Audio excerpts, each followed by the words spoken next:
All right, let's take you to this story now. So PATCO says several buses were burnt when a fire broke out at the Moloto depot in Mpumalanga.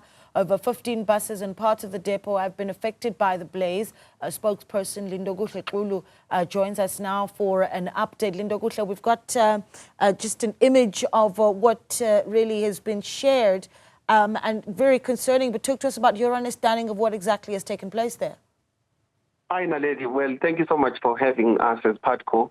We have to say that there are some concerning news that are coming from our Moloto depot that is situated in Mpumalanga. Preliminarily, when we released that statement towards the media, we was suspecting that there is a arson that has resulted in several the information settles in now that is truly Okay, your line giving us some trouble, Lindokuhle, and I'm gonna try again, but perhaps maybe just start again with that thought. You did say, and I got you up until the point where you said that statement earlier was when you had suspected, and what happened after that? Suspicions, Naledi, I'm hoping you can hear me. Much better, yes, go ahead. Yeah, those suspicions, we've now confirmed that there is indeed a case of arson that we're following here. And this is because of the latest information that is coming to say that, in fact, earlier on this evening, security was apprehended by an unknown number of men, and they had shot some shots in terms of towards the depot. One of our workers, who is a traffic officer, has since been transported to hospital, and he was shot on the foot. But these very same people that we're talking about are the ones that we understand went on to satellite a few buses. And as far as things stand, I've got a list here that is close to 15 buses that have been confirmed to be burnt. So that is exactly what the situation right now. But of course, we did report earlier on that police at the time when we released the statement were already at the depot, as well as firefighters. And there are some of our employees that have tried to move buses away from that area. But for now, the stat is that it's a little just under 15. It's 14 buses that have been confirmed to have burnt. Okay, so at this point, 14 buses confirmed to have been burnt. Yeah. Talk to me about the backstory here, Lindokuhle. Obviously, where you've got, allegations of arson, and certainly those fears, there is the question around whether or not there have been brewing tensions that need to be given attention to. Well, I will tread carefully in terms of this because the police are the ones that would investigate in terms of what exactly or who exactly are these people and what was their motive in the first place. We do know, of course, that they burnt buses, so that is quite clear as daylight. But I can certainly say that there had been mounting tensions as far as the taxi industry in that particular area is concerned. There were some taxi members that were stopping our buses from operating every now and then, but we thought that we had the situation under control. Obviously, right now, I cannot bring the two together and say that that is the link that we should be looking into. But I can certainly say that those are some of the things we're hoping the police will be looking into to understand exactly what is happening here. But the detriment and really the unfortunate part of this is that when you have close to 15 buses that have been burnt, you look at the fact that one bus carries at least 60 passengers. There's a lot of people that will be left stranded tomorrow because of this incident. And obviously, as a PATCO, we'll try to adjust our operations. Our operations department is on the ground, obviously, trying to deal with this situation, but certainly this is not something that spells a good tale for our passengers as far as the immediate couple of days and maybe even weeks are concerned. Okay, just the latest on the ground, because the flames that we're looking at in the video that was sent to us by PATCO itself are very large flames. Do we know at this point if these flames have been brought under control and also any injuries reported?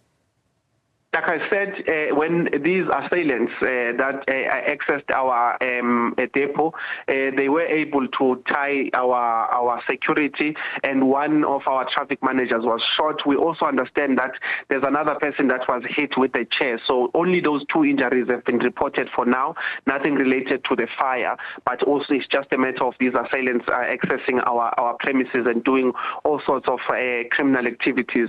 But as far as the buses are concerned, we haven't received any information that the fire has been doused. What we have gotten is that some of the buses that were nearby have been moved outside of including the vehicles of the employees. So we're just waiting for confirmation that that fire has been doused, and obviously we'll be able to continue to update the media on this development. 100%. And of course, in this video, a lot of activity. I mean, a lot of people moving around there. I'm imagining this is quite a busy community that we see really watching as these flames continue, if they have not been doused. Yeah, no. What we also see in those videos is that firefighters have already descended upon that depot, so we are confident that that fire will be dealt with. Luckily, it's one of our depots that does not have what we call our petrol pumps, because most of our depots have our petrol pumps, and that really would be the concern then in terms of this particular incident. But fortunately for now, we are hearing that what I'm reporting to you is the worst in terms of the damage, but nothing beyond that.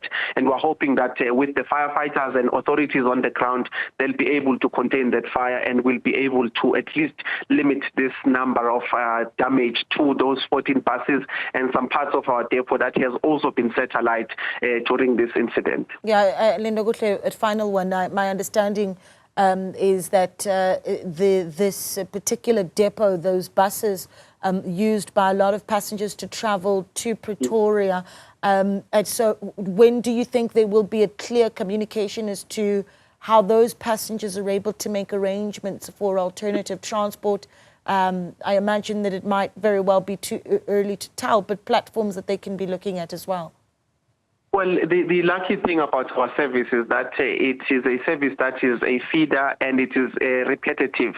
So, for example, if you have someone coming from KwaMhlanga and going to Centurion, there's not just one bus that is able to take them there. So the only arrangement at this stage would be that they just maybe try to take the earlier buses or even the late buses. From an operations point of view, when we have a deficit or we have a bus that will not be able to operate a certain shift, we usually just make sure that the earlier shift and the latest shift are covered there. So our passengers have that option to travel with other buses, but the only effect at this stage that I may be thinking would affect our passengers would be to say that specific bus that they would take maybe during that time frame would be an issue. And of course, we're hoping that because of the fact that the reports are spreading far and wide right now, and obviously with the help of the media, our passengers will then be able to come early and try to get to work as early as possible, while we also take care of passenger communication, just telling them